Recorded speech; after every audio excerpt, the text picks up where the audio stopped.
Hello aspirants. मेरा नाम है आमिर और मैंने दिसंबर में जेआरएफ क्लियर किया हुआ है। मैं अपना मास्टर्स के सेकेंड ईयर में जेआरएफ क्लियर कर लिया है। मेरा परसेंटाइल जो आया था वो 99.872 परसेंटाइल था और जो कि 11th रैंक आई थी। ऑल इंडिया रैंक मेरी जो थी 11th रैंक थी। मेरे चैनल का नाम मोहम्मद आमिर यूजी जेआरएफ है। इस चैनल पे मैं पूरा पेपर वन आपको पढ़ाने वाला हूँ। क्योंकि पेपर वन में मैंने 40 क्वेश्चन सही किए थे आउट ऑफ 50, जो बहुत अच्छा स्कोर होता है। 80 मार्क्स मुझे पेपर वन से ही मिले थे। ठीक है, तो ये आप देख सकते हैं about paper, about the about the channel. इसमें टू द पॉइंट लेक्चर मिलते हैं प्रीवियस ईयर क्वेश्चंस की बेसिस पे। ठीक है, और आप सब्सक्राइब करिए मेरे चैनल को और मेरा टेलीग्राम आईडी फॉलो कर सकते हैं, जहाँ पे आपको क्विजेज नोट्स प्रोवाइड किए जाएंगे। ठीक है, तो ये लेक्चर 4 है। बाकी के 3 लेक्चर्स भी आप देख लीजिएगा। टीचिंग एप्टीट्यूड हम पढ़ रहे हैं, तो लेक्चर 4 जो है वो theory is related to learning. ठीक है, theory is related to learning.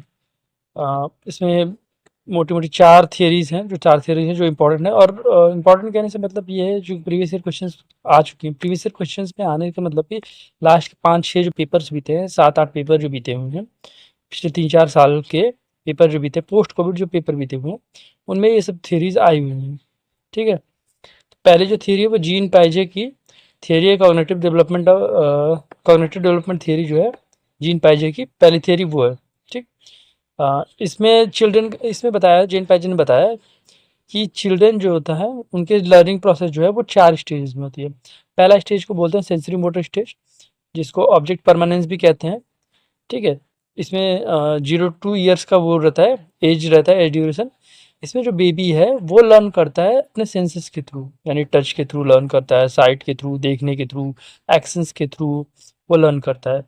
Object permanence इसी टाइम डेवलप होता है। ऑब्जेक्ट परमानेंस का मतलब बेसिकली मतलब ये होता है कि बच्चा ये जान ले कि उस टाइम पे ये जानना स्टार्ट करता है कि कोई चीज़ बिना देखे भी, जैसे कोई फ्रूट्स है, तो वो सोचना शुरू करेगा कि फ्रूट्स नाम की कोई चीज़ होती है, जानना कोशिश करेगा कि फ्रूट नाम की कोई चीज़ होती है बिना देखे भी। ठीक है, उसके बाद जो दूसरा स्टेज होता है वो प्री ऑपरेशनल स्टेज होता है, जो कि 2 to 7 ईयर्स का होता है। ठीक है, प्री ऑपरेशनल स्टेज में अपने सिंबल्स यूज करना स्टार्ट करता है, जैसे वर्ड्स, इमेजेस, वो स्टार्ट करता है। और इसमें ईगोसेंट्रिक थिंकिंग स्टार्ट होता है, मतलब कि दूसरों का पर्सपेक्टिव देखने में डिफिकल्टी आने लगता है। ठीक है, तो फिर एक ईगोसेंट्रिक थिंकिंग डेवलप होता है। उसके बाद आता है कॉन्क्रीट ऑपरेशनल स्टेज, जो कि 7 to 11 ईयर्स का होता है।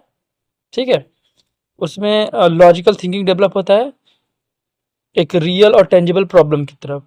ठीक, कॉन्सेप्ट अंडरस्टैंड करना स्टार्ट करता है, जैसे कि कंजर्वेशन का कॉन्सेप्ट एक एग्जांपल दे देते हैं। कंजर्वेशन का कॉन्सेप्ट स्टार्ट करता है अंडरस्टैंड करना, क्योंकि कंजर्वेशन का कॉन्सेप्ट मतलब अमाउंट जो होता है वो सेम होता है, शेप बदल जाए तो। ठीक, शेप बदलने के बाद भी अमाउंट सेम ही होता है। उसके बाद आता है लास्ट स्टेज होता है फॉर्मल ऑपरेशनल स्टेज, जो कि 12 के एज के बाद होता है। ठीक, उसमें एब्स्ट्रैक्टली और हाइपोथेटिकली, हाइपोथेटिकली मतलब कि अनुमान लगाना, व्हाट इफ्स करना, वैसी थिंकिंग स्टार्ट करता है डेवलप करना। ठीक, इसमें कॉम्प्लेक्स प्रॉब्लम सॉल्व करता है और रीजन को साइंटिफिकली सॉल्व करता है। ठीक, उसके बाद दूसरे साइंटिस्ट थे लेओ व्योकोत्स्की। इन्होंने सोशल कंस्ट्रक्शनिज्म दिया था। ये एक रशियन साइंटिस्ट थे। इसमें सोशल कंस्ट्रक्टिविज्म की थियरी में बेसिकली ये होता है कि इसमें लर्निंग स्टार्ट होता है सोशल इंटरेक्शन और कल्चर के थ्रू। ठीक है, मतलब कोई अगर टीच कर रहा है, किसी के साथ रहने से एक लर्निंग स्टार्ट होती है।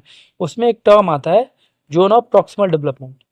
ठीक, ये गैप होता है बिटवीन लर्नर, ये जोन ऑफ प्रॉक्सिमल डेवलपमेंट जो होता है वो एक तरीके का एक गैप है कि एक लर्नर जो है वो किसी के हेल्प के बिना क्या अचीव कर सकता है, सीख सकता है, और अकेले क्या सीख सकता है। ठीक है, इसमें बेसिकली ये बताया गया है कि लर्न करने के लिए आपको एक सोशल इंटरेक्शन और कल्चर की ज़रूरत है। अकेले लर्न करना से ज़्यादा बेटर वो रहता है कि आप एक किसी के सपोर्ट के साथ करो। ठीक, स्कैफोल्डिंग जो मैंने फर्स्ट सेकंड वीडियो में बताया था आपको, वो भी टर्म वो भी टर्म इन्हीं की थियरी से निकलता है, जिसमें स्कैफोल्डिंग का मतलब होता है कि एक टेम्पररी गाइडेंस प्रोवाइड कराता है टीचर या फिर दोस्त, या फिर फैमिली मेम्बर, ताकि सपोर्ट हो सके लर्निंग का। और धीरे धीरे वो अपना सपोर्ट, टीचर जो है वो गाइडेंस जो है धीरे धीरे खींचते रहता है, ताकि वो लर्निंग जैसे जैसे उसकी बढ़ती रहती है, धीरे धीरे टीचर अपना जो गाइडेंस है वो वापस ले लेता है। ठीक है, तो लेव विगोत्स्की का हो गया। उसके बाद पैवलोव की क्लासिकल कंडीशनिंग थियरी थी। ये भी रशियन साइंटिस्ट ही थे, रशियन साइंटिस्ट कह रहा हूँ मैं, रशियन साइकोलॉजिस्ट थे। उन्होंने क्लासिकल कंडीशनिंग की थ्योरी दी थी। ठीक है, इसमें बेसिकली क्लासिकल कंडीशनिंग में होता है कि लर्न करता है इंसान एसोसिएशन के थ्रू, कोई एसोसिएट करता है किसी चीज़ को, उसके थ्रू लर्न करता है। ठीक है, अ, इसका एग्जांपल इन्होंने एक रिसर्च किया था डॉग पे, टैबलो ने रिसर्च किया था डॉग पे। तो डॉग जो है वो फूड देखते ही उसकी लार टपकने लगती थी।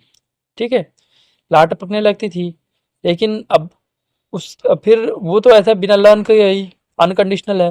उसके बाद जब लर्निंग स्टार्ट हो गई, उसकी लर्न स्टार्ट की गई, तो उसको ये सिखाया गया कि बेल जब बजेगी तब फूड मिलेगा, उसको ये सिखाया गया।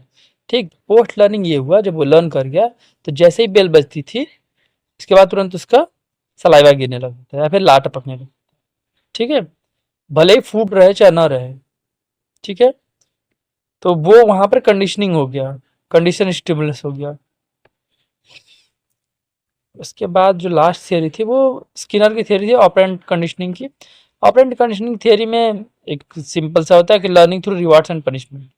ठीक है, एक पॉजिटिव रीइंफोर्समेंट होता है, मतलब कोई अच्छा बिहेव कर रहा है तो उसको एक अच्छा वो इंकरेजमेंट मिलता है, उसको पॉजिटिव रीइंफोर्समेंट कहते हैं। नेगेटिव रीइंफोर्समेंट कहते हैं रिमूव करना डिस्कम्फर्ट को, ताकि बिहेवियर को इनकरेज किया जा सके। इसके बाद positive punishment add unpleasant outcomes और डिस्करेज बैड बिहेवियर।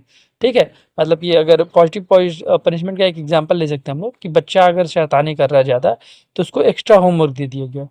ठीक है, और negative punishment take away something good to reduce unwanted behaviour. मतलब अगर बच्चा पढ़ाई नहीं कर रहा है या फिर कुछ बदमाशी कर रहा है तो उसकी फेवरेट टॉय जो है वो छीन लिया जाता है, वो नेगेटिव पनिशमेंट में आता है। ठीक है, तो लेक्चर में इतना ही नहीं, एक और थियरी जो थी वो कॉग्निटिव लर्निंग थियरी थी। लर्निंग इन स्मॉल ग्रुप्स, मतलब cognitive learning theory, cooperative learning theory मतलब पीयर्स के साथ, ग्रुप्स के साथ रह के वो लर्न करता है, मैक्सिमाइज करता है अपने पोटेंशियल को, अपनी लर्निंग को और एक दूसरे की लर्निंग को। जैसे 5 बच्चे हैं तो पांचों बच्चे ग्रुप में बिल बैठ के काम कर रहे हैं, तो एक साथ सभी की लर्निंग होगी पांचों की। ठीक है, इसके की एलिमेंट्स हो जाएंगे positive interdependence, good success depends on everyone, everyone एक दूसरे पे पॉजिटिवली डिपेंडेंट है। फेस टू फेस इंटरेक्शन होगा, 5 बच्चे हैं तो पांचों का एक फेस टू फेस इंटरेक्शन होगा। स्टूडेंट आपस में डिस्कस करेंगे, लर्न करेंगे एक दूसरे से। इसके बाद ग्रुप प्रोसेस आएगा, मतलब ग्रुप परफॉर्मेंस पे रिफ्लेक्ट करेगा ग्रुप का परफॉर्मेंस इंप्रूवमेंट के लिए। ठीक, ये टीम बिल्ड करता है टीम वर्क और रिस्पॉन्सिबिलिटी शेयर करता है। ठीक है, तो आज के लिए इतना ही। थियरीज का भी पार्ट हो गया, ये चौथा लेक्चर था एंड अभी 3-4 लेक्चर और होंगे, इसके बाद टीचिंग एप्टीट्यूड कंप्लीट हो जाएगा। तो आप इस वीडियो को लाइक करिए, सब्सक्राइब करिए और चैनल को शेयर करिए उससे जो यूजीसी जेआरएफ की तैयारी करना चाहता है और जिसका एम है कि जेआरएफ क्लियर करना है, तो वो पढ़ सकता है मुझसे, पेपर में पढ़ा दूंगा पूरा। ठीक है, ठीक है, शुक्रिया।